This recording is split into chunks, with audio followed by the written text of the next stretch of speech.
I'm Karen Taylor, Program Director of the General Society of Mechanics and Tradesmen.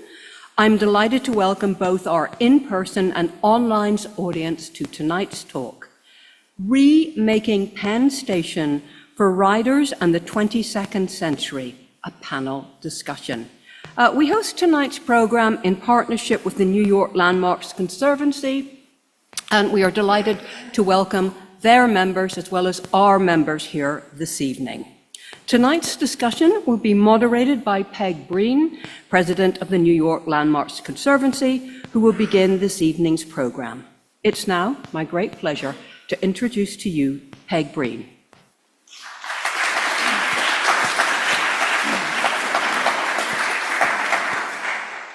Thank you. It's my pleasure to see so many people here and to know there are so many people online watching.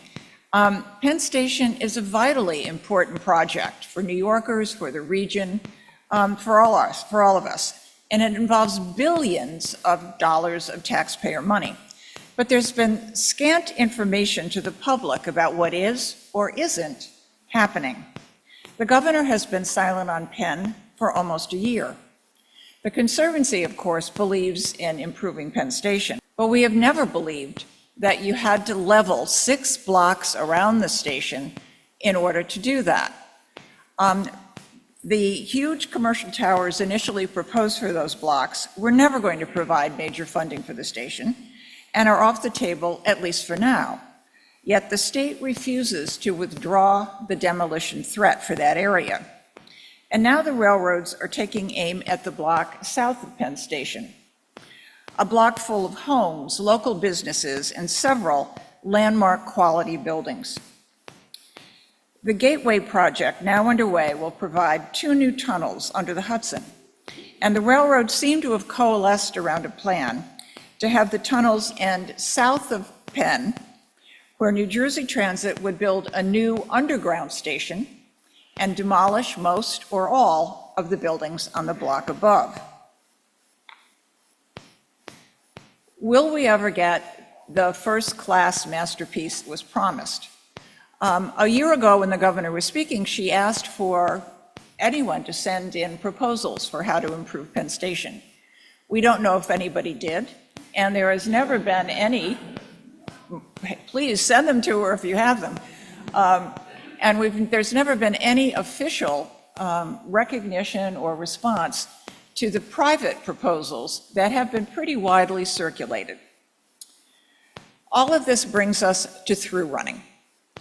Proponents say that through running would increase capacity in Penn itself, eliminate the need for a new underground railroad station and the need for any demolition. It would also be less expensive, still in the billions, but fewer of them. The railroad said recently that through running is a good idea, but that New York would probably not be able to do it for another 60 years. The public demands an explanation and deserves an explanation from both sides of this issue.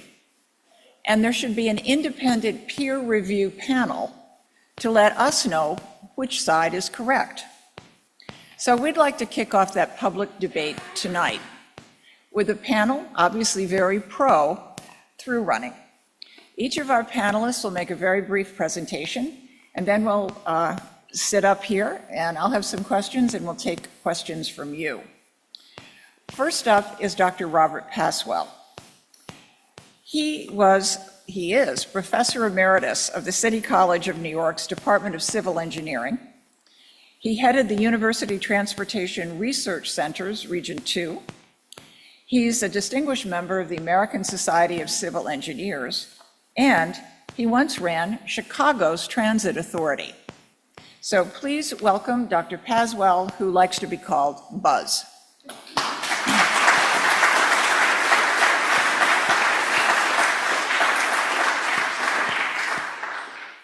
Thank you, Peg, and I'll see if I can operate this without one of my graduate students around, which, as you know, is a very hard thing to do for an older professor. I'm a New Yorker, I'm proud of it. My pedigree, my mother was born on the concourse and her mother was born on the concourse, so what else can I say? And I'll disappoint a lot of people who aren't Yankee fans by saying I'm a Yankee fan, and very disappointed in the game yesterday, but maybe we'll make up for it today. We're not going to talk about that, though, but if we have to wait 80 years for the Yankees and the Knicks, we've got some real problems, so that's why we'll talk about this. New York, to me, is an iconic city. There's nothing like it, and if you're a New Yorker, you know that. But New York is also a global capital, global financial capital. New York and London are the two global financial capitals of the world, along with Shanghai pressing up on the third. What do Shanghai and London have that New York doesn't? Stations with through running and stations with high-speed rail. I'll get to that later. So I don't like to say New York is third, New York is still first, but we'll talk about that. The first two slides show that New York lies in the middle of the northeast of the United States. And for those of you that have studied anything about transportation, or for those of you that ask about transportation, you know that transportation is sort of the middle person. It completes a deal for you. You want to achieve something and you need to get there. And what you want to do when you use transportation is minimize the cost of transportation, minimize the time it takes or the cost or the trouble it takes, and maximize the opportunities, maximize the number of places you can go. So any investment, anybody who's in the transportation business who makes an investment must do something to maximize what we call the accessibility for people. And that's when I got involved in this Penn Station thing. I said, how can you not do things as obvious as through running and a few other things I'll talk about that maximize the accessibility? You're going to invest money, you need to get money in return, and accessibility is an important part of it. New York is in the densest part of the world. When Jeff Zupan, who some of you have heard of, and I did a study of world cities years ago, we discovered that the daytime working population of New York City is the densest in the world, including Beijing and Shanghai and London. How do you get all those people in, and how do you get them out, and where do they come from? And we saw in the beginning what I call a developer's proposal. I call it an upside-down moat that would bring tens of thousands of more people in. Where are they going to come from? How are they going to get there? So it means you have to think in terms of improving the accessibility of the station. You have to invest in what I call, not reinvest in a station that was built in the mid-1930s or mid-1940s, brilliant for its time, but a station that's ready for the year 2100. When we know everything's going to be digital, everything's going to be online. We know that operations, from operating a system myself, I know operations are becoming digital on your phone. You want to know where all the trains are, that there's safety. Can you make the headways get closer together? Can you improve operations? And an example I like to tell people, how do you improve operations? Look at how the Paris Metro is run. You can get in the front of any subway train, and every half a minute you see another train ahead of you, all computer controlled. So we can think that one of the things that we have to do when we invest in putting billions of dollars into remaking the critical transportation center, one of the critical transportation centers that's really at the heart of the Northeast, is to make sure that it has all of the digital things, the information that it needs, but also that it isn't a barrier, that the idea through running is to just say, let's break up that barrier that the people that built Penn Station, the people that built Grand Central, so they could compete against each other. You're not competing against each other anymore. You're bringing in the Long Island Railroad, you're bringing in New Jersey Transit, you're bringing in Metro North, New Haven, et cetera. And these all have to go and connect with each other. And to me, when someone said, do you want to help us with through running? I said, it's obvious. Look where New York was. It's in the middle of something. So how do we go about doing it? And then I remembered how my friend Dick Ravitch was. Dick, I think a lot of you knew the late Dick Ravitch, a terrific guy. You're ahead of me at Columbia, so he's obviously a lot smarter. And Dick saved the subways by thinking of something, let's plan ahead and let's do a 5-year capital program, and then a capital program after that, and a capital program after that. And what you need to do is rethink capital programs. There's nothing wrong with taking an old capital program and ripping it up if it doesn't work anymore and reinventing it. And Dick Ravitch was smart. He brought in Dave Gunn, and they reinvested in the subways. And then recently we had somebody named Andy Byford come in who said we could do the same thing and make the subways run faster.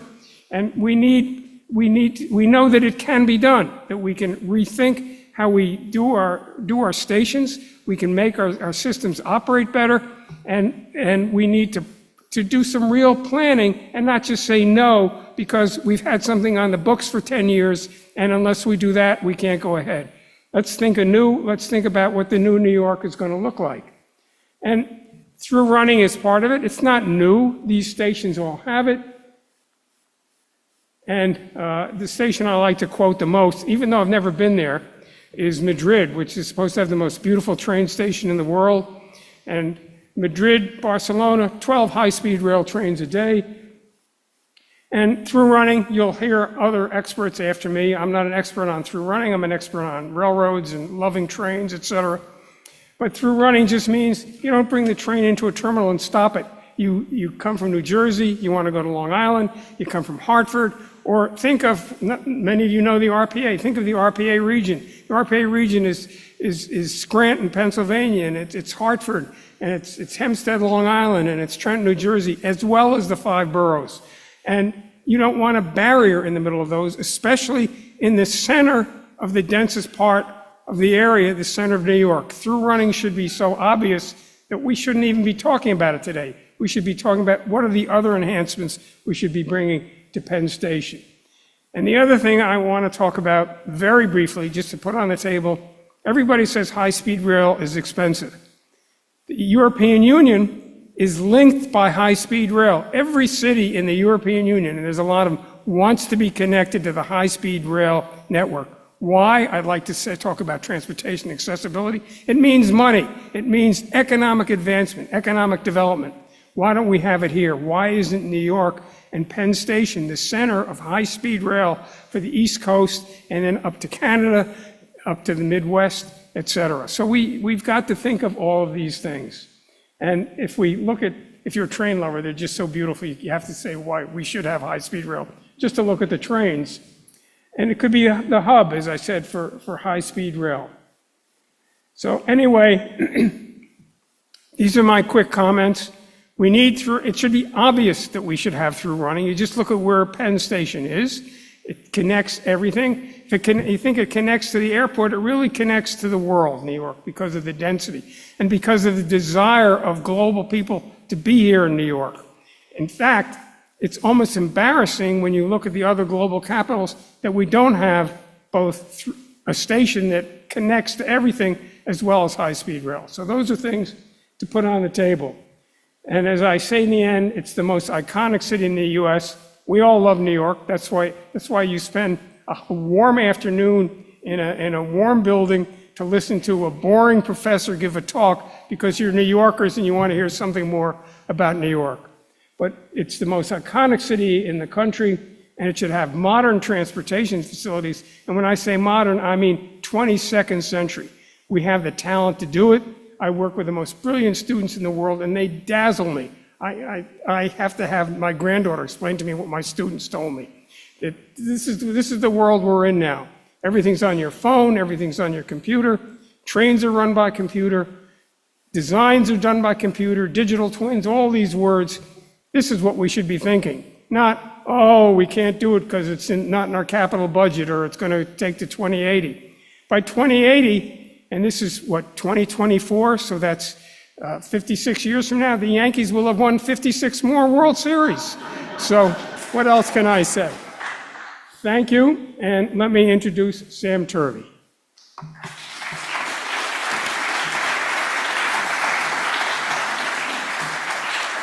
Thank you, Buzz. One of the privileges of me ever getting involved in this project is getting to meet Buzz and his wife, Roz, and it's just sensational. I'd like to thank you all for being here on behalf of Rethink New York City, and I would certainly like to thank the forum, Victoria Dengel, Angelo Vitorino, and Karen Taylor, and of course, Peg at the Landmarks Conservancy.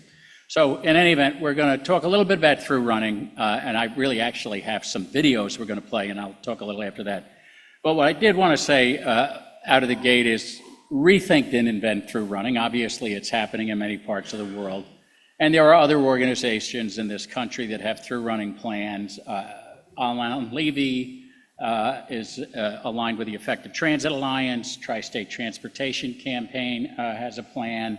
George Kalis of IRM has had a plan for a long time, and Robert Praviti and some other folks have plans. We're not going to talk about their plans tonight, but learn about them. We want the best transit system there is, and this is part of the debate of democracy. We don't feel it's our way or the highway. We do happen to think we're best, but it's our job to try to prove that to you. So the first thing I'm going to do is show you an animation of what the concept of through running is.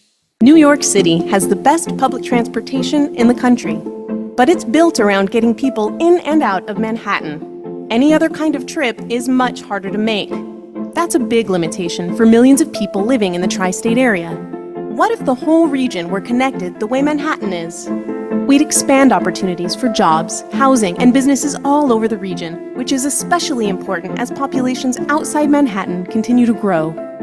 This can be a reality, and Rethink NYC has a plan to make it happen. Right now, we have plenty of transit systems, but they only connect to each other in a few places. Anyone commuting at Penn Station can tell you that transfers aren't easy to make. Our plan allows these transit systems to operate together. With a few targeted changes, it's possible to get from anywhere to everywhere and unlock our region's full potential. Here's how it works. Instead of being the last stop on the line, trains run through Penn Station and on to new transit hubs outside Manhattan. Passengers will have many more transfer points, and no hub will be overloaded. Next, these hubs will connect every suburban transit line, which improves transit into Manhattan and between outlying areas. The result: every branch of the system comes together in one central trunk line. It's New York's regional unified network, RUN. RUN radically changes the way people get around the tri-state area. Commuters from upstate New York and Connecticut have multiple options. The Bronx has a major transit hub. The Sunnyside hub improves transit for millions and attracts business development. Penn Station is much less chaotic, and suburban New Jersey has robust public transit options. Plus, delays no longer hang up the whole system. Riders will almost always have an alternative route. This vision of the future is possible. Transit improvement plans and budgets are already in place. If we work together and pool our resources, we can build a world-class system that unites the entire region. RUN. From anywhere to everywhere.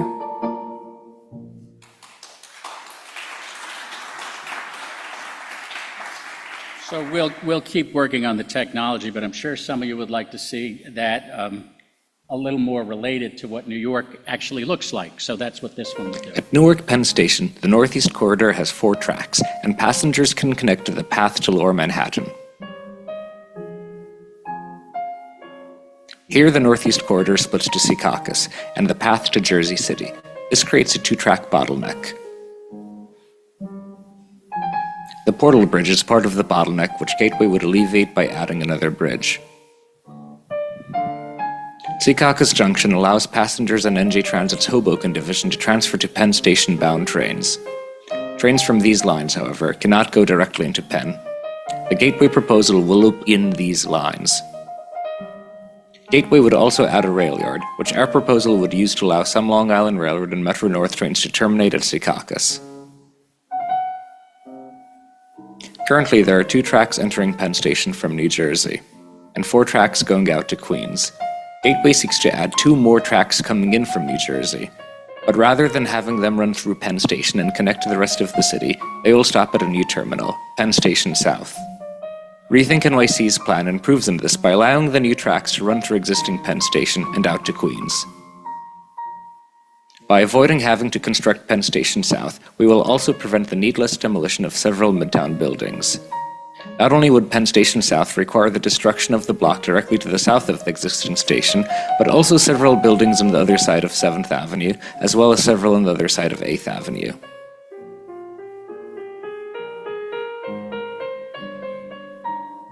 The 4 tracks from Penn Station exit their tunnels at Sunnyside. Sunnyside currently has a vast yard used by NJ Transit trains during the day waiting for the evening rush hour. Our plan would move this year to the Bronx, freeing Sunnyside for a new station, park, and connected development. At Woodside, the Northeast Corridor again splits, with LIRR branching out to the east for the Long Island suburbs. This again leaves the Northeast Corridor with a two-track bottleneck. This can easily be alleviated by renovating the existing embankment, widening bridges, and adding 2 tracks. The Northeast Corridor joins here with the New York Connecting Railroad, freight line. After this point, there are 4 track beds, but only 2 are used for passenger rail, and 1 is completely abandoned. ReThinkNYC would rebuild and electrify the 2 other track beds. This is true all the way through to the Hellgate Bridge, which was originally built for 4 tracks. At Port Morris, ReThinkNYC locates a station and a rail yard for some terminating NJ Transit trains. This is the last point in which Metro North's Hudson and Harlem lines can tie into the rest of the trunk line with the short tunnel. These critical changes we propose will give our city and region the base to build a truly unified transit system.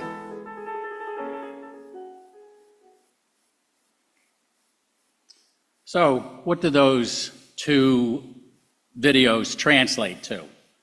And this is the benefits comparison of Rethink's through running plan to what the railroads propose. And I submit to you, the imbalance is very realistic, and I don't think anyone at the railroads are going to be able to tell you anything differently. But you can see, certainly their plan would increase capacity, peak capacity for New Jersey transit trains to 48 trains per hour, about a 50% increase from where they presently are, and no increased capacity for the Long Island Railroad. And that's great. Increased tunnel capacity is great, but $50 billion, I'd like to think, should get it and bring us a lot more. We should be talking about truly transformative solution, and that's what through running is. So what can it do? It adds connectivity to all 20 million residents of this region. Everybody has an all but direct benefit from this. It is a sustainable and equitable economic growth strategy. We can provide the same capacity for New Jersey transit trains and also 6 peak trains for Long Island as well. The railroads are questioning these numbers. We're questioning their numbers. We are in a constructive conversation about that, and I think at the end of the movie, we're either going to have the same number or be very close. We have yet to see their plan for how they truly intend to get to 48 peak trains per hour.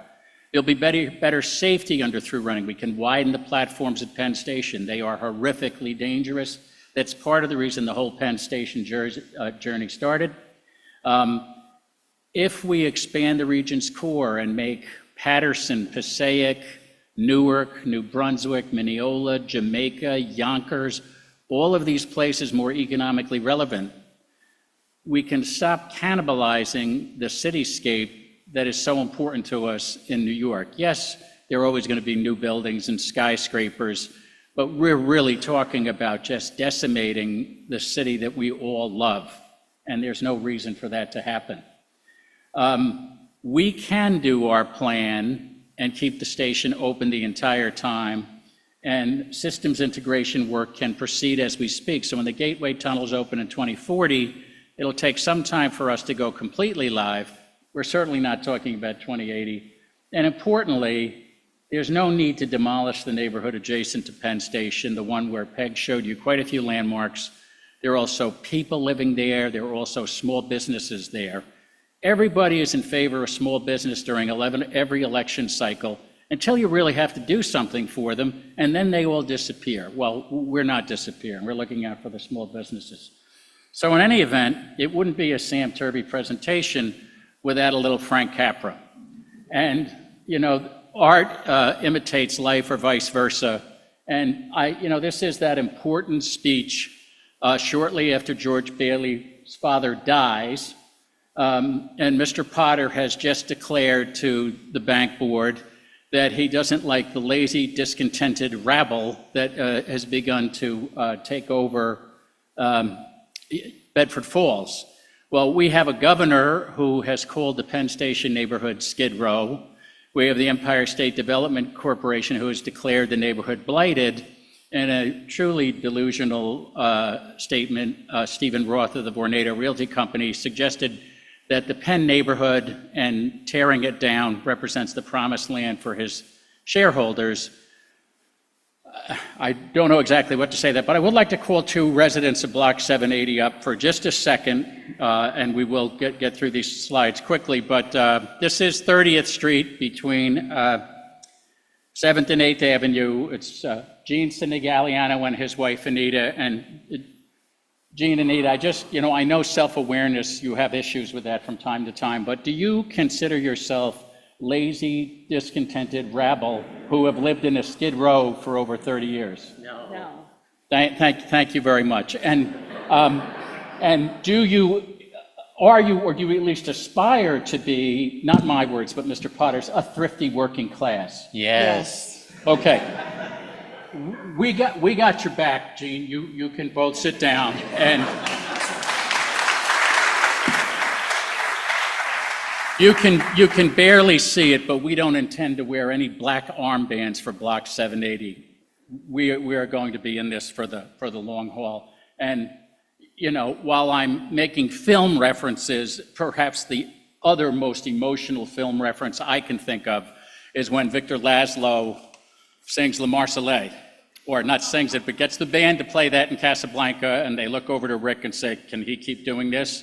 And Rick goes, and I'm going to Christine Berthet, who's working in our community. You will notice early on that she's French, and I wish we could play the music, but thank you very much. I'll be with you at the Q&A.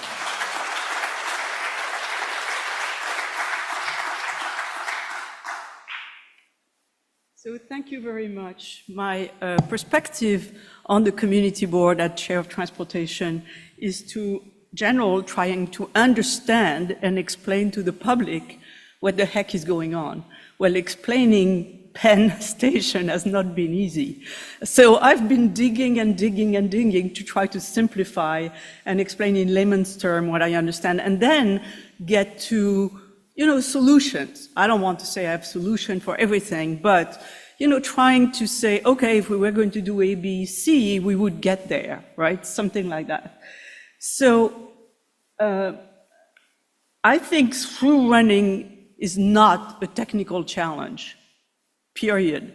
Well, we think that because, Rethink has spent the last 15 years educating us on that. So now we know that what is through running, etc. But when you go through that, you understand what's going on here. So back to that discussion about we have to wait until 2080. I don't know whether everybody realized, but right now, 56% of the train traffic is through running through the station. It's not that the railroad don't know how to do it. They know how to do it. They are doing it today.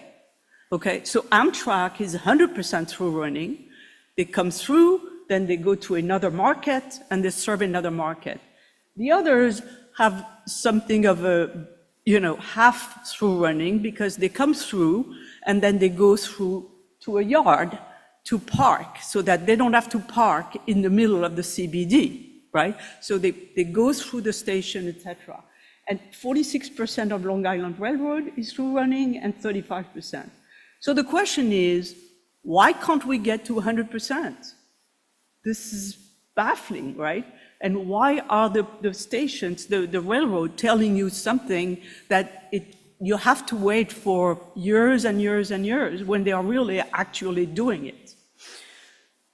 So the next thing you realize, I didn't understand that in order to expand rail capacity, if you don't have a real through running which goes to different market, as you have seen, you need more yards.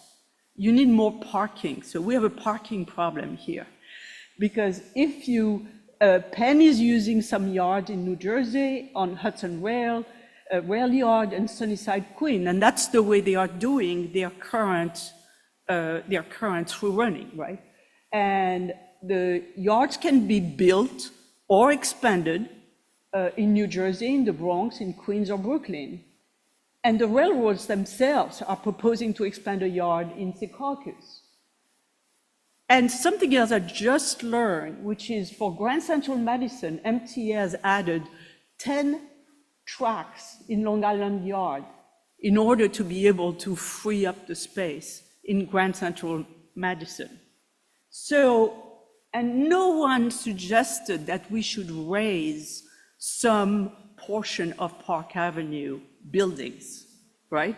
So my question is, why is the idea of the railroad to bring all these trains, the additional trains in CBD, right, which is under Penn Station, and essentially let them sit there for a part of the day or for hours, and that would destroy a high-density block that houses individual housing, small businesses, you know, and historical assets. So the choice of where am I going to put my parking shouldn't be right in the CBD and damaging others, but it should be more of where typically the parking for trains are. And the parking now gets me to another subject I'm very familiar with. As you know, the Port Authority bus terminal is being rebuilt. It will be rebuilt. We are in the early stage of design and discussion with the community, etc. And also at the beginning, and it's an enormous installation. These are 3 city blocks, the big blocks, not the small blocks, right? So it's really enormous. And so the same thing, in order to make the bus terminal more effective, the Port Authority needed to bring some buses in advance and stage them so that they could go through the terminal faster in the evening and don't get stuck into the Lincoln Tunnel. So back we again have a sort of parking problem. And in 2018, the Port Authority said, we're going to raise the neighborhood. We're going to raise all the blocks, and we're going to make a great terminal. And the community, our community, revolted. We are very good at that stuff. We just say, no eminent domain or no project. The elected officials got very clear. They went to see the governor and they say, well, that's the way it is. So the PA dropped those designs and the engineers found a way to work around it because that became one of the parameters of the project. And the project is now moving forward very effectively. They are entering Europe in 1 week, and it works. The community is working very well. So the message of that is the railroads and their engineers must be told that no eminent domain is a base assumption of the project. That's what they need to hear. And it should be part of the deal. If you are an engineer, you always have an engineer, right? And as a beginning of your project, you are being told, this is a constraint, this is a constraint, you can't put your parking in the neighbor's yard, right? You've got to deal with it. Well, that's the deal. You have to say, no eminent domain is part of a base assumption, and we need everybody to hear it. Okay, now, the problem is that we want to say that, but we don't know who to say that to, because nobody is in charge. So now we have a problem. We're going to tell that to Amtrak, to New Jersey Transit, to whom? At Penn Station, no one is in charge. They have 3 stations, 3 sets of tracks, and 3 plants. And that's the problem. The problem is New Jersey Transit says, I want my station. And that's why they want to put it on the south section, right? More than, do we have the alignment? Do we have this? Do we have that? We do have the whole thing. The question is whether politically people want to have their own playground. And that's a fundamental issue. And so the governance issue must be resolved for the railway to really get to a place where you can really bring a project that makes sense. And that's a fundamental question here. And then finally, you all have heard the new remote work. And new remote work means less passengers, right? And for example, in that last article that just came out, April 9, 2024, there is a study that looked at a lot of different markets, and they found that 1% less people working, more people working at home was generating 1% less vehicle travel trips, but 2% less commuters. So there is really a differentiated, and this is one study, but this is a pretty good study. They did a job everywhere. So that's really interesting because now you're starting to say, well, okay, that's a different world here. Do we need the capacity? So we know the use of transit has decreased by 20%, and we should not conclude that 20% less passenger means 20% less trains. That's not the way it works, right? But we need, and then we have 30% of the Long Island Railroad trains are diverted to Madison, Grand Central Madison, and we really, some numbers are like it's 40% less trains. What does that mean? What is really important to understand is what is the projection on the Metro North? We need to understand what is the projection of the Metro North, and we don't know that. So my point is that we may need a new set of assumptions. All the assumptions today are dating from 2006, 2015, and we have a different world here in front of us. And we owe it to ourselves, because if the demand is even slightly lower than what we have today, it's easier to sort out the design challenge, okay? So that's my, and now I'm really happy to turn over to Karim Ahmed, a real architect and an engineer, and with the guy who is, crunching all the numbers and make reality of all these numbers. So here you go. Thank you very much, Christine.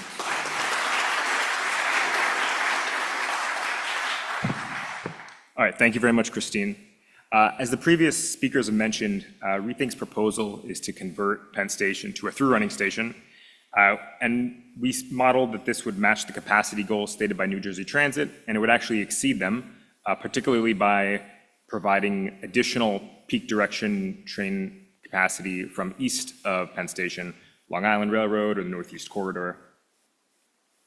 And really importantly, especially for folks living on Block 780, we modeled all of this within the envelope of the existing Penn Station without the need for demolition. The way we accomplish this is simple, if not a little bit counterintuitive. We propose by making all of the platforms wider by taking over every other track. And what this does is it allows a lot more vertical circulation, it allows a lot more staging area, and it kind of removes that nightmarish scene if you've ever commuted in Penn Station during rush hour where you have to kind of run down and run back up. I think it's really important to say that that would still exist if you built Penn South for everyone else whose train is not in Penn South.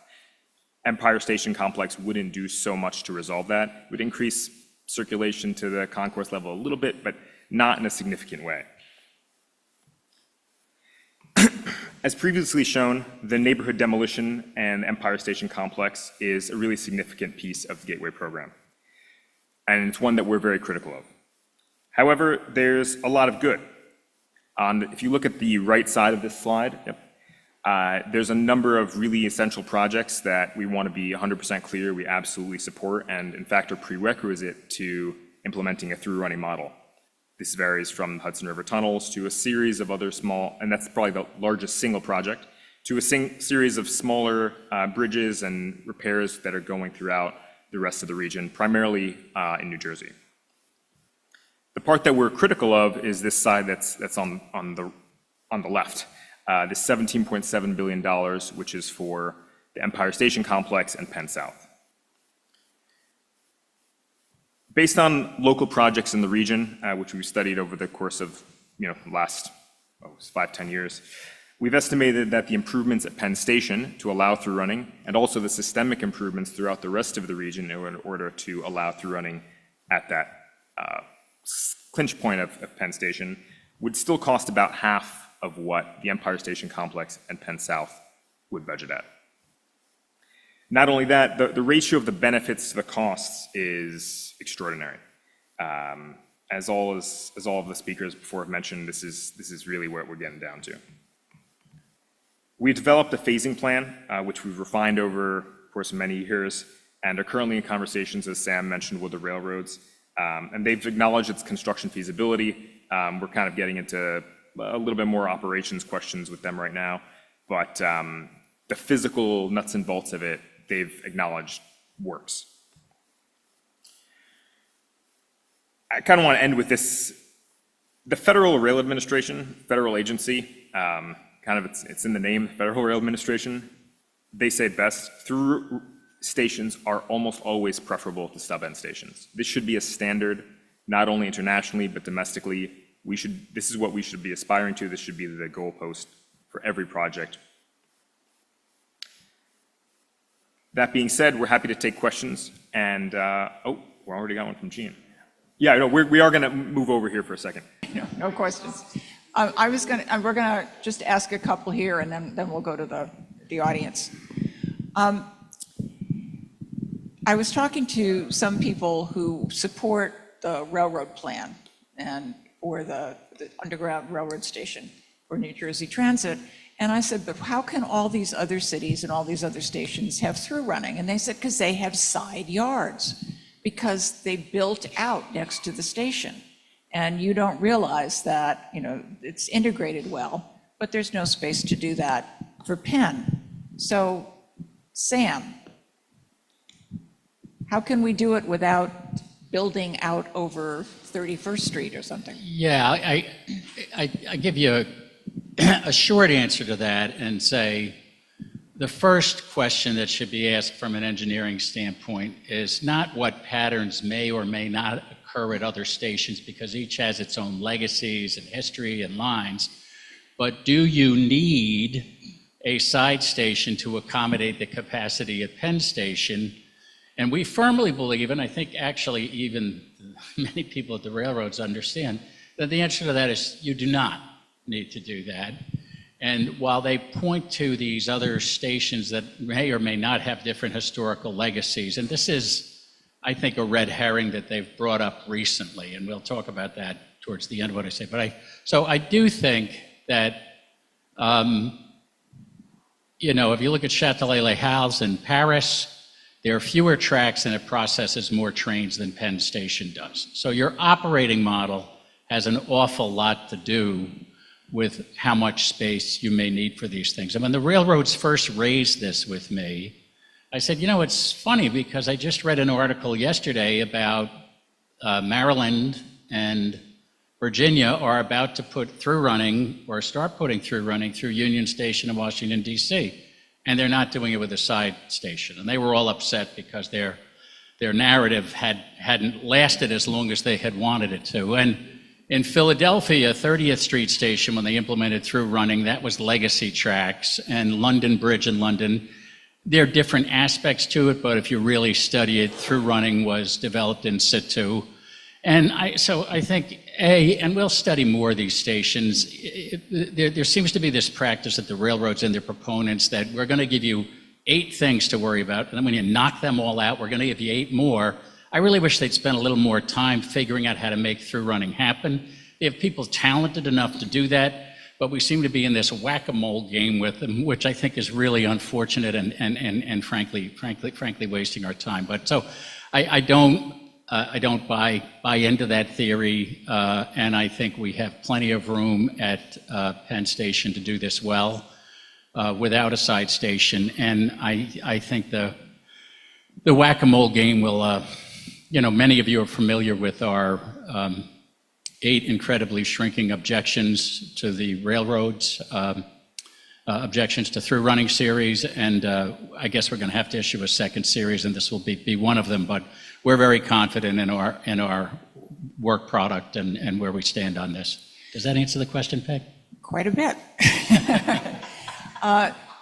There was a peer review panel for the bus terminal. How did that work, and where did these people come from, so that both sides accepted the the answer. I was very honored to serve on the peer review panel. The Port Authority board and the executives chose a group of, I think it was 8 of us or 9 of us from around the country and around the world who had experience with transit operations, terminal operations, budgeting, finance, etc. And the Port Authority put out proposals. I didn't get a chance to end my talk by saying we need peer review too. But the Port Authority put out what they called peer review proposals, and they were in 2 parts. The first part was to invite all these big name, big famous architects, engineers, whoever, to submit proposals for what should a new Port Authority terminal look like. And then out of that, we selected 6 to 8 potential winners to say, now that we know what it looks like, I'll use a microphone that's on. Now that we know what it looks like, how are you going to deliver it? Because it's one thing to have an idea, the other thing to deliver it. And I think you saw the picture of the Port Authority, you know, it's connected to everything on the west side, and it's very hard to deliver, and neighborhoods and everything. How do you do it without demolishing the neighborhood and everything else? So it worked by inviting the proposals, peer review, open competition. People sent in both hard proposals and proposals on disks. As I mentioned, this is a computer world now. On disks, we looked at all of that, interviewed people, stepped us through things. They also built models of what they had to have. And we looked at all of that and then obviously had discussions, and we had a tally sheet. It wasn't, do you like this, or do you like that? There were... How long did this take? It took months. It took probably 6 to 8 months to do that. Okay, so by proposing that, and aren't we delaying any progress? Christine? Oh, so I was going to continue on that. Yes. 1 second. Take this. No, I think I'm good. No, I know. Okay, all right, this works. Speaking of... This is one of the things I said. One of the fundamental things is that when you have an architect coming to redo your house or whatever, you have to give them the assumptions. You know, assumption is like this wall has to stay up, or this thing. And the problem with the process was very good, but they had not given any assumptions. So everybody came back and the neighborhood was gone, right? So I think anything we do or is going to be done needs to have a solid set of assumptions saying you have to fit in there and do that. And I think if you do that, then you get something which is really viable, and which the first round at the Port Authority didn't work because they came back and they say we are raising the neighborhood, right? So it's the same thing. Okay. Karim, we were talking about assumptions, we're talking about a lot of numbers and a lot of billions. It's kind of dicey to say we could do this for half the cost of what you're proposing. So how solid do you feel your numbers are? Yeah, I feel pretty confident in the numbers that we've been using. I think that historically, for those of you, just show of hands, people who've lived in New York for the last 5 or 10 years? Okay. For those of you who are familiar with East Side Access, you've probably read year after year delays and budget increases. Just historically, it's really hard to do large underground stations in Manhattan. This is not a fault of anyone who is working at any railroad. It just happens to be that part of the reason we have sky rises in Manhattan is we have really hard rock and really tough geological conditions. And it's very easy to underestimate how difficult those conditions are. The projects that we've done in New York over the last 10, 15 years that look like that have always gone over budget, always cost more, always taken longer than they were expected to take. Whereas the projects that happen above ground, projects that are rehabilitating existing stations, projects that are elevated stations, those tend to come in on time and on budget in the region. If you think about all the work that's been happening on Long Island as part of the third track, the work that's happening right now as part of Penn Access, we're relatively good at doing those projects compared to doing a project like Penn South. And so a lot of our skepticism is rooted in not only the proposed numbers and the proposed budgets that were in the Northeast Corridor study from 2021, but also all the things that we can anticipate and all the overruns that we're imagining that we're going to see. Okay, final question before we go to questions from the audience. What could all of the railroads be doing now while Gateway is coming that would advance through running, Sam, that would prepare us to? I'm going to toss that one to Karim because that's his expertise, but thank you for asking me. Yeah, sure. I think the first piece is probably a lot of soft costs. I think that there's one of the issues that we've run into, and Christine raised this in her presentation, saying about the jurisdictional issue of saying, we have 3 different transit agencies. One is an authority in New York State, one is New Jersey Transit, one is Amtrak's federal, kind of has a weird mandate to be profitable. The Northeast Corridor makes money off of, Amtrak makes money off the Northeast Corridor to subsidize the rest of their operations in the country. So there's a lot of very strange incentives, and there's not a figure or an authority or some type of entity which is organizing this in a smart way.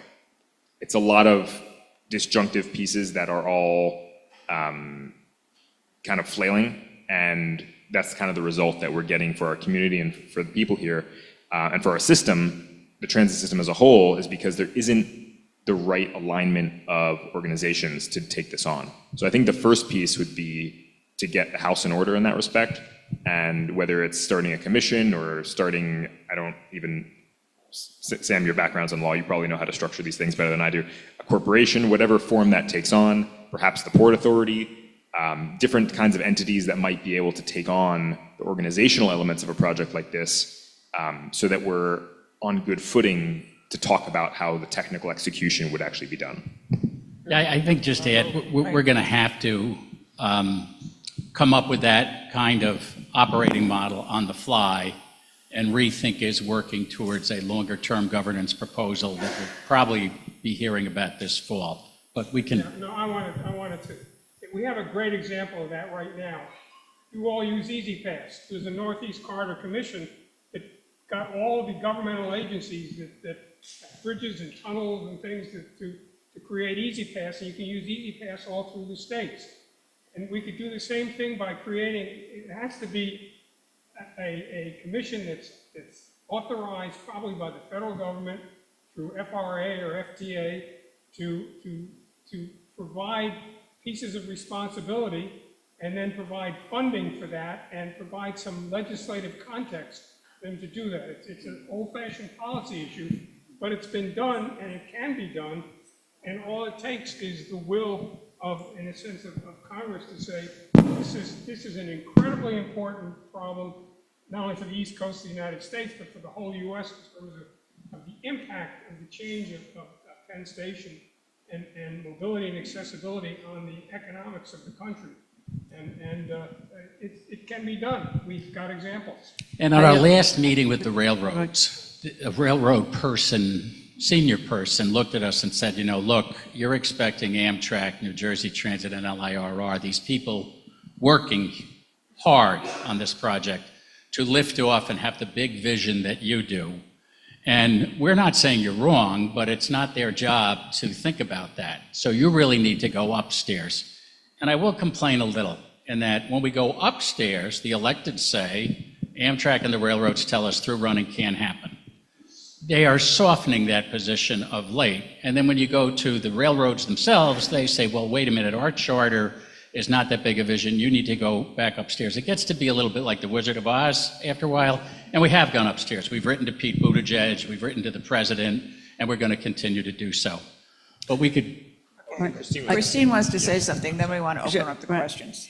Yeah, I recently got we got a presentation from the Gateway Commission and its president, and who essentially is doing the same thing, but for Gateway, and then they stop before Penn. And I asked the question, I said, why don't you take Penn? Because without Penn, it's part of the Gateway plan. I mean, whether you want to say that or not, It is. And so I think that this would be a good place to, because they have already done all the structural work necessary to do that. Okay. All right, so questions from the audience? Right. First of all, we've had a stream of questions coming in from our online audience, so if you forgive me, I'm going to start there and then I'll move, but I'm also aware of the time. I'm going to ask for our in-person audience, please, to keep it to questions, and you can share your comments with the panel at the end of the evening. First of all, this is from Lennon Karen, what are the most difficult challenges we face to get on the right track? Technical, logistical, or political? Political. We all agree political. Okay, an in-person question? Yes, thank you, and thank you for all these important points. I just wondered how the system works. Right now, we have talked about the president, we talked about the governor, we have other governors, Port Authority. Are people meeting right now or to try, well, how does it get going? I mean, what is the way in which you're getting the Luigi Pirandello, 6 characters in search of an author. That is very fun. And I think they would, and I think privately they all admit it. I mean, there's some press here when this is a struggle, and they need to really think about how they're going to, when spending $50 billion, they're going to have to really think about how they resolve that, and hopefully quickly. Are there meetings now? Are there people? There are, yes, there are meetings, and the Gateway, look, they just had a ribbon cutting at the Portal Bridge, and they had one for the Gateway Tunnel opening down on the related site. So there is work happening, but resolving this question about what operating model is going to be used at Penn Station is still open.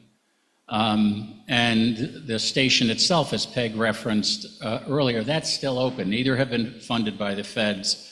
And so there is room for us to continue this advocacy and agitation. Right, an online question. Can we escape, this is from Kenneth, can we escape the secrecy in which the present nightmare plan was hatched in such destructive detail and presented to the world as a done deal? I want to send that person a bouquet of flowers. Anyone? You mentioned many times through running trains. What exactly does that mean? Does that mean I could take a train from Jamaica and go directly to Baltimore? Or a train from Newark and I go to Montauk? You really didn't define through running trains. I'll let Karim answer it, but there used to be a train that went from Montauk to Pittsburgh. That's one example of through running. But Yeah, so currently there are through-running trains in Penn Station. So if you've ever taken a Northeast Corridor train from Boston to DC or Boston to Newark, something like that. So what we're talking about in through-running is, it's referred to different ways, regionally, internationally, but it's basically a regional through-running train. So these would be trains that would go probably an hour and a half, 2-hour total train ride from end to end. So not Jamaica to Baltimore, but probably Jamaica to Newark, Jamaica to New Brunswick, something like that. That's kind of more or less the length of duration. There would still be trains, even in our proposal, that would be, for instance, Trenton to New York area. It would terminate not at New York Penn Station, it would terminate a stop or two after, but it wouldn't go out as far as Jamaica or something like that. How you map it out and pair them, sometimes it's called paired through running because you're pairing one end to the other. Setting up those pairs is sort of an art to make sure that you make the right pairings, but that's something that can be kind of designed. But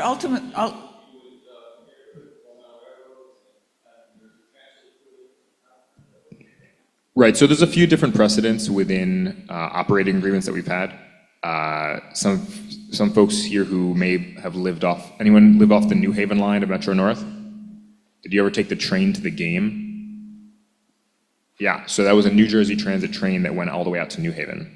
So there's precedents for these types of operating agreements where between the two different railroads, they would set up an agreement. If you think about the Port Jervis line, Metro North, a New Jersey Transit train basically becomes a Metro North train when it crosses into the border with New York.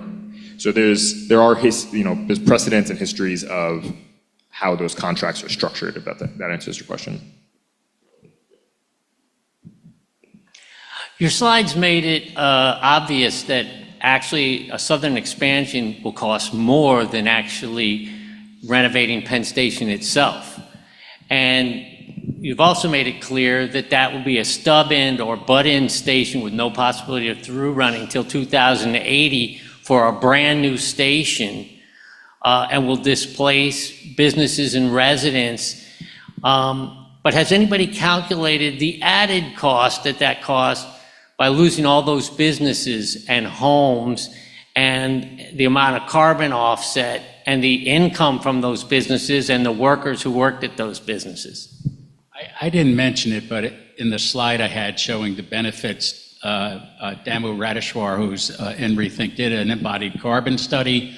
She had to amend it when the Hotel Pennsylvania came down, but it's in our deck, and we'll be sending that out when the YouTube comes out. So we have to look at that. In terms of look, I went to Fordham, and I went to Fordham with a lot of kids whose homes were blown out by the Cross Bronx Expressway. And you can't put a price on that. Robert Caro is right. You cannot put a price on that. That's a much smaller stretch of a neighborhood, but it's hard to put economics on it. There are hundreds of people, thousands of jobs and small businesses.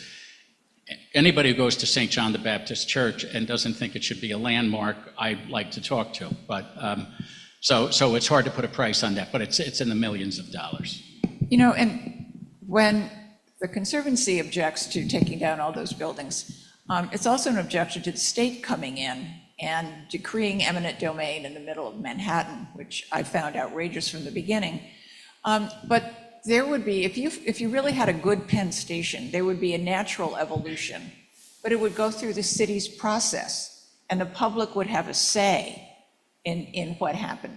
So the best thing they could do for that neighborhood or for the city is to bring it back under our control so that, you know, we all have a voice.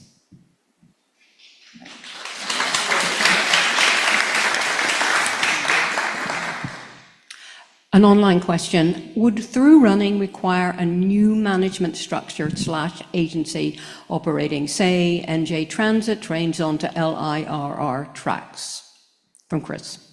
So that's a little bit similar to the gentleman's question from earlier. There's different ways that could be done, and different countries around the world solve it differently. Historically, in the New York region, it's mostly been achieved by creating operating agreements between the two railroads, but we're open to possibilities. Right, there was a young man over here who...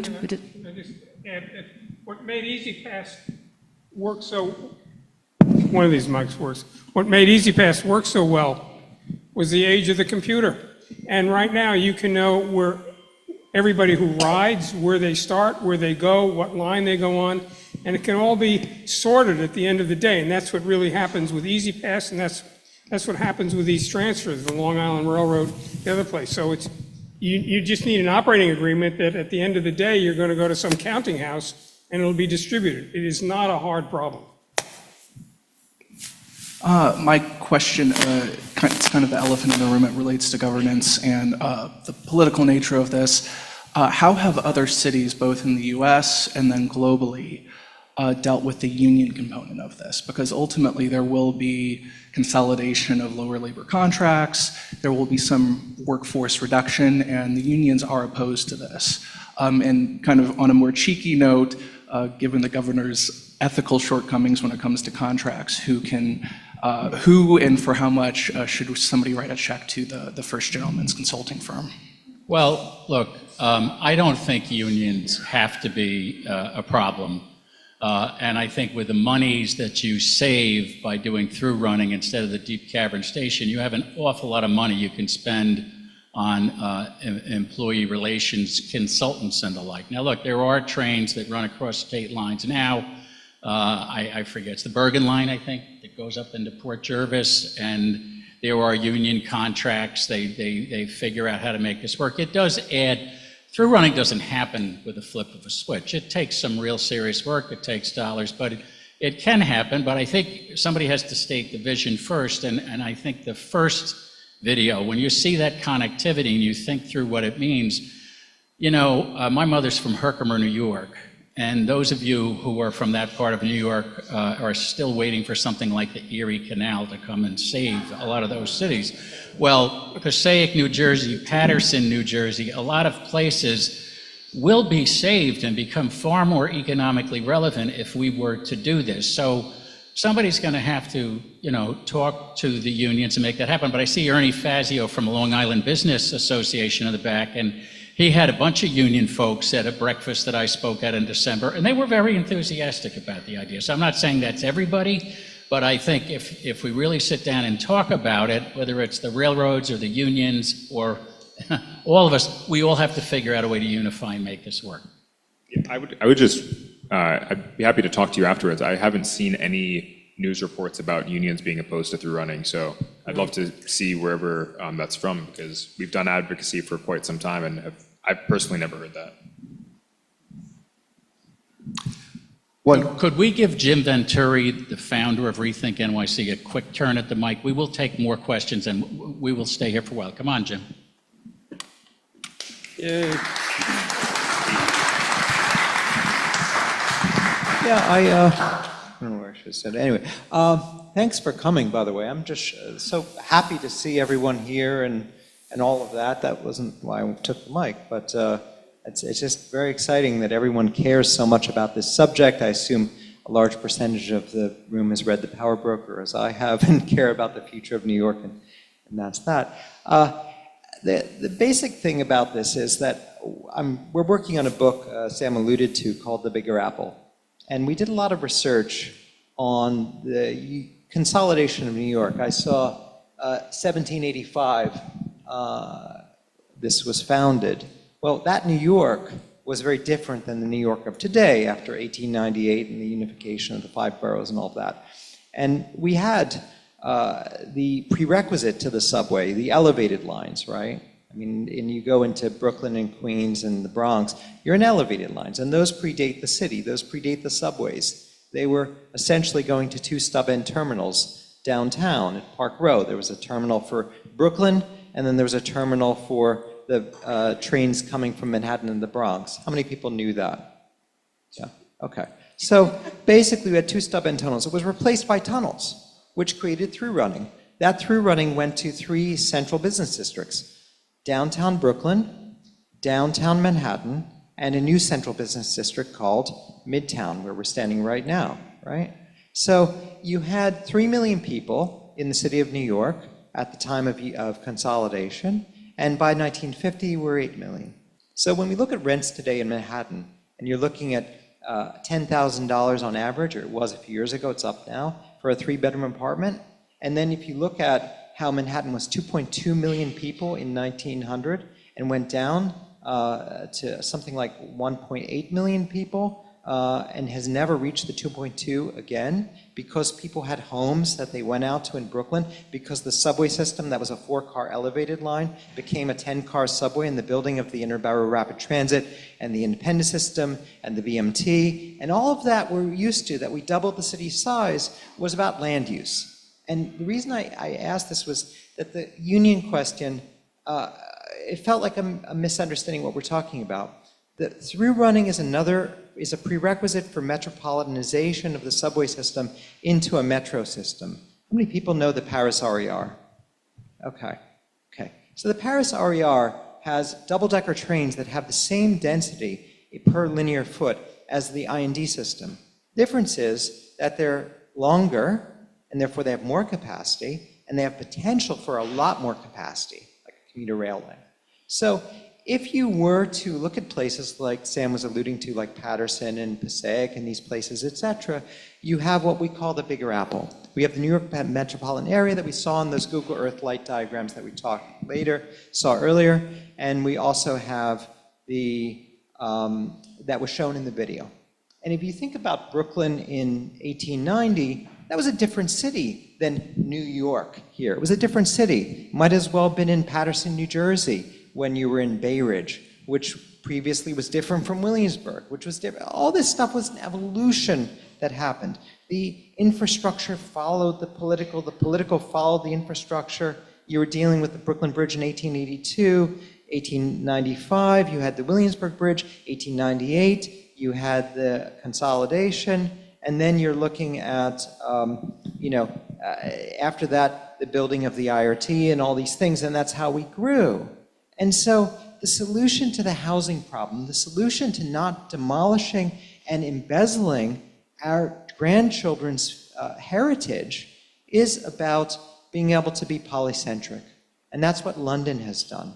London in 1965 grew from inner counties, which was considered London County Council, to Greater London Authority. It went from 123 square miles to 607 square miles, which it is today. And so when you hear about Thameslink, which no one hears about, but it exists, it was done for very little money, or the Elizabeth Line, which people know more about, those are through-running projects. Those are through-running projects that took the existing commuter rail lines in what were subways as suburbs and took them and turned them into metropolitan systems, which means fewer seats, more standing room, more doors, essentially a subway working on commuter rail. That means housing, that means jobs, that means capacity for growth, which means that you're not cannibalizing the future of the city, and you're able to lower rents because you're able to solve supply and demand, just like we did 125 years ago, but no one's alive to remember. And so that's the essence of what the subway did, that's the essence of what through running did with the subway, and that's what the vision behind Rethink NYC is. And that's why you have to think about the Bigger Apple as a whole, the way companies do, the way Amazon did, in terms of locating in Long Island City or Newark just as much as in Manhattan. And you need to be able to have the housing to be able to support that because we're one platform. That's how it's thought of, etc. So unless you're able to have the transportation system to support that, the city becomes an autoimmune disorder where all of a sudden you have bigger divisions between rich and poor because who can afford to live here? You have demolition of the physical infrastructure because there's not enough space because of the fact that the transportation system can't support it. And so the vision of Rethink NYC is literally to rethink NYC and to realize that New York City has grown bigger, hence the need for Easy Pass and those kinds of things, but the Robert Moses New York is not the subway New York. And so what we need to do is we need to be able to have a whole new mindset of how we see the entire city, the region, and how all that happens. That's going to be driven primarily by economics as well as people's need, and then the political and the infrastructural will follow. But because the infrastructure and the political is so divided that you're in this duality between the people and the agencies who are very bureaucratically focused, and then you have the private sector like Amazon and others that say, well, what is the difference between New Jersey and New York? Why can't I have HQ2 in Newark or in Long Island City, et cetera?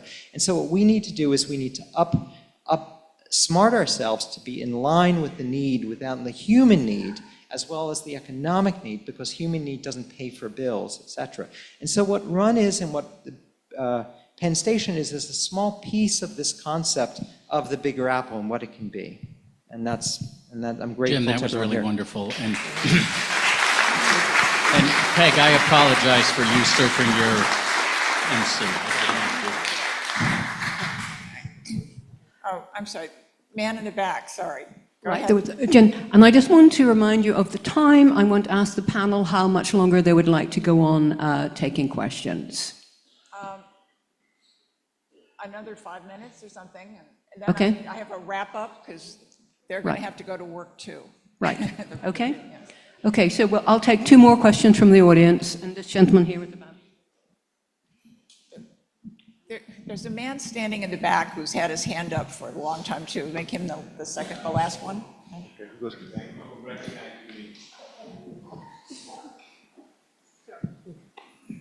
Okay. Just quickly, what is the role of the Regional Planning Commission in all of this, as opposed to, say, Community Board 5, which did issue its report? I just looked through Appendix M as in Mary, where they really did detail their opposition to this plan of this Penn Station South. they listed the expenses, and they came out in favor of through running. So how do these different boards, the community board, the Regional Planning Association, and then finally Empire State Development, and then finally, of course, the ultimate is the three leaders who have to meet and unanimously agree to this plan? Could you just take us through the politics of this? Sam, you know me well. My game is politics. All right, if we had a quick answer, we wouldn't be doing through running right now, but I think RPA is basically supportive of the railroads at the moment. And they're looking at what they see as tremendous growth in New Jersey over the next several decades and the need to get better transit from New Jersey into New York. And I think that they're very supportive of the planning so far. But Sam? Yeah, I mean, look, they are not a public organization. It sounds like a public organization, but they're not. They're a not-for-profit corporation, and we have polite conversations, but we have very different points of view. They, along with the railroads, have taken the point of view that if we have through running, it should be 2080 or later, and that's if and only if there are 2 more East River tunnels, and it's taking us 120 years to build 2 more Hudson River tunnels. So as far as I'm concerned, they're saying we're going to do this in the next century. I question not just the RPA, but the railroads and all the people that are supporting that point of view, and that's part of the reason I put that slide up and showed you all the differences in benefits. Because how could you make that decision so cavalierly, as far as I'm concerned? You know, a lot of people are talking about 1968 and similarities between now and 1968. In 1968, there used to be a T-shirt that said, "I love humanity, it's people I can't stand." And I got to tell you, frankly, and well, we are having polite conversations, and it may seem like an impolite thing to say, but that's the way I feel about their position. We love through running. We think you're right, it provides all these benefits, but we really don't want it to happen in this century. I'm sorry. That's just not an acceptable answer. Well, could I remind everybody that what we're asking for is an independent panel, because you're going to hear much more from their side and from people like the governor eventually, and I think it's what we all need to do is say, okay, you're saying this, rethink, and a lot of other people are saying something else, and you're using our money. So let's have an independent peer review panel, and you don't have to take our assumptions here, you don't have to take their assumptions there, but this is too important not to get it right, and it's too important not to make the right decisions. And that's going to depend on all of you telling your electeds that that's what we need.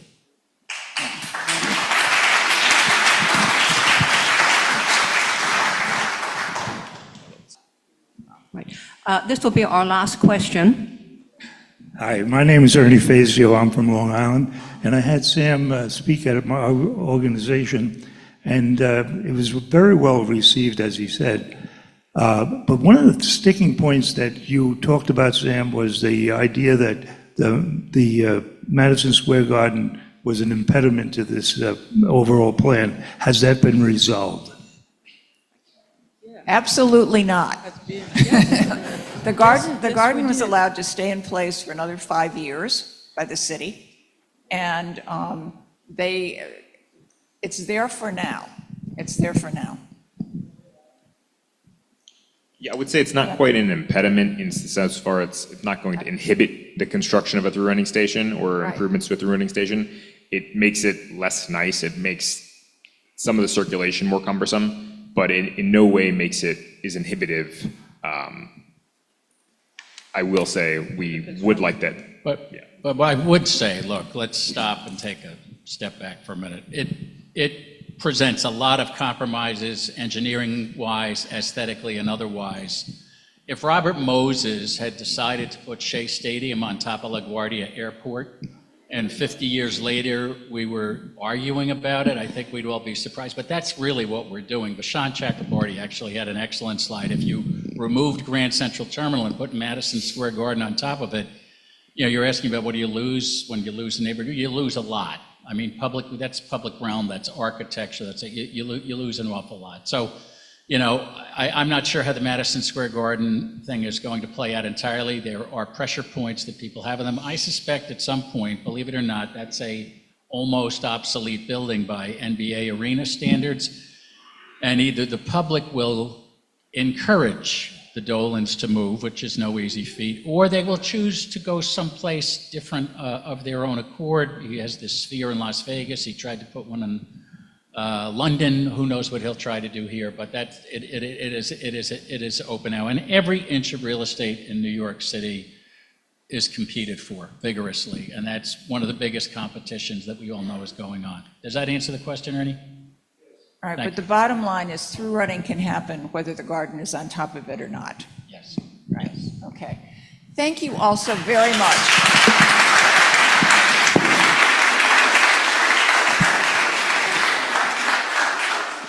I hope the in-person audience will now join us for a glass of wine. To Peg, to Buzz, to Christine, to Sam, to Karim, thank you so much.